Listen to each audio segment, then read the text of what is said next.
की वजह से अपने भविष्य को लेकर बेहद चिंतित हूँ। हो सके तो जमीन दोज होने से बचा लीजिए। मैं जोशीमठ हूँ। आदिगुरु शंकराचार्य जी की तपस्थली ज्योतिर्मठ, सीमांत जनपद चमोली का सरहदी ब्लॉक, विश्व प्रसिद्ध हिम क्रीड़ा स्थल औली, आस्था का सर्वोच्च धाम श्री बद्रीनाथ धाम, हेमकुंड साहिब और रंग बदलने वाली फूलों की घाटी का प्रवेश द्वार में ही हूँ।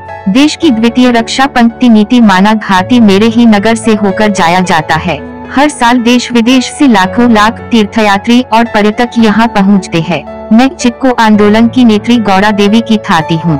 पंच प्रयाग में से प्रथम प्रयाग मेरे ही मुहाने पर धौली गंगा और अलकनंदा का संगम विष्णु प्रयाग स्थित है। एशिया का सबसे लंबा रजू मार्ग रोपवे मेरे ही नगर के ऊपर से गुजरता है। मैं भगवान बद्री विशाल जी का शीतकालीन गदी स्थल हूँ। मेरे पौराणिक नृसिंह मंदिर में 6 महीने भगवान बद्री विशाल जी की पूजा होती है। मंदिर के प्रांगण में प्रतिवर्ष बद्री विशाल के कपाट खुलने से पहले पौराणिक तिमुंडिया कौथिक का आयोजन होता है।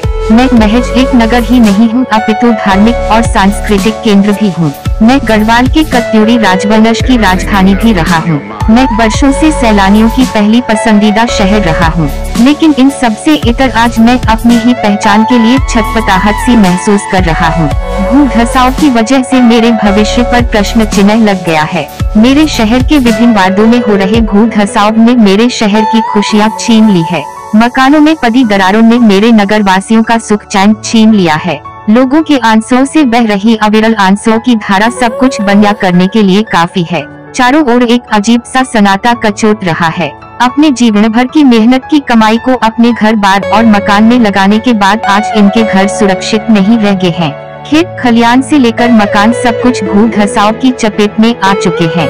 भू धसाव के कारण मेरे नगर के बाशिंदे अब पौष माह की इन सघन रातों में अपने भविष्य को लेकर आशंकित है। मेरे शहर के लोगों के माथे पर पड़ी चिंता की लकीरें, बेबस लाचार आंखें बेहद पीड़ादायक है। बस भगवान बद्री विशाल से प्रार्थना है कि किसी तरह मेरे इस शहर को बचा लीजिए। मेरे शहर के लोगों लंबे समय से जोशीमठ को भू धसाव से बचाने की मांग करते आ रहे हैं। वर्ष 1976 में तत्कालीन गढ़वाल कमिश्नर MC मिश्रा की अध्यक्षता वाली समिति ने भी भूस्खलन को लेकर एक रिपोर्ट दी थी, जिसमें जोशीमठ पर खतरे का जिक्र किया गया था, लेकिन कभी भी इस दिशा में ठोस व गंभीर प्रयास नहीं किए गए। मैं ग्लेशियर द्वारा लाई गई मिट्टी पर बसा हुआ शहर हूँ।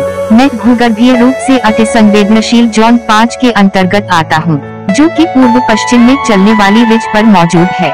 फिर भी मेरे शहर में जल विद्युत परियोजना निर्माण को मंजूरी दी गई। 1970 की धौली गंगा में आई बाढ़ में पाताल गंगा, हेलंग से लेकर घाट नाला तक के बड़े भूभाग क्षेत्र को हिलाकर रख दिया था, जिसके बाद 2013 की केदारनाथ आपदा और फरवरी 2021 की रैनी आपदा ने तपोवन से लेकर विष्णु प्रयाग के संगम को बहुत नुकसान पहुंचाया है। नदी किनारे कटाव बढ़ने से भी भूस्खलन को बढ़ावा मिला है, जबकि मेरे शहर के नीचे से होकर NTPC की तपोवन विष्णुघाट परियोजना की सुरंग निर्माणाधीन है, जो भू धसाव के लिए सबसे बड़ा कारण माना जा रहा है।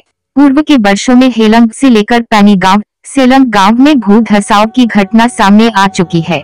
भू धसाव से मेरे शहर के गांधी नगर, मारवाड़ी, लोअर बाजार, नृसिंह मंदिर, सिंहधार में, मनोहर बाग, अपर बाजार, दादो, सुनील, परशारी, रविग्राम, JP कॉलोनी, विष्णु प्रयाग क्षेत्र अधिक प्रभावित हैं। बस जैसे भी हो सके मेरे इस शहर को बचा लीजिए, नहीं तो भू धसाव से मेरा भूगोल ही नहीं इतिहास भी सदा के लिए इतिहास के पन्नों में सिमट कर रह जाएगा। मेरे शहर को भू धसाव से बचाने के लिए सरकार से लेकर शासन प्रशासन अपनी अपनी ओर से हर संभव प्रयास में जुट चुके हैं। प्रभावित लोगों को राहत शिविरों में भेजा जा रहा है। प्रभावित मकानों के सर्वे के लिए टीमें गठित कर दी गई है। विशेषज्ञों की टीमें भी पहुंच चुकी है, जो भू धसाव का आंकलन कर रही है और कारणों का पता लगा रही है। सबसे अच्छी बात प्रकृति का भी मुझे साथ मिला है, वरना आजकल मेरा पूरा शहर बर्फ से अटा पड़ा रहता। इसलिए कोशिश की जानी चाहिए कि जितनी जल्दी हो सके फौरन तौर पर लोगों को सुरक्षित तौर पर पहुंचाया जाए। व्यवस्था के साथ और लोगों के पुनर्वास विस्थापन को लेकर ठोस कार्यवाही अमल में लाई जाए। मेरे इस शहर को बचाने के लिए हर वो मुमकिन कोशिश की जानी चाहिए जो हो सकती है। संकट की इस घड़ी में आप सब नगर वासियों ने जो एकजुटता दिखाई है वो सुकून देने वाली है।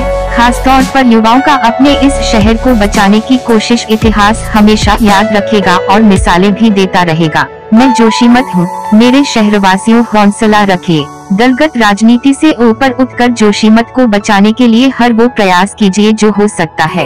भगवान बद्रीविशाल जी की कृपा से इस शहर पर जो संकट के बादल मंडरा रहे हैं, जल्द ही सब कुछ सही होगा। घना अंधेरा के बाद जरूर उजाले का सूरज उगेगा।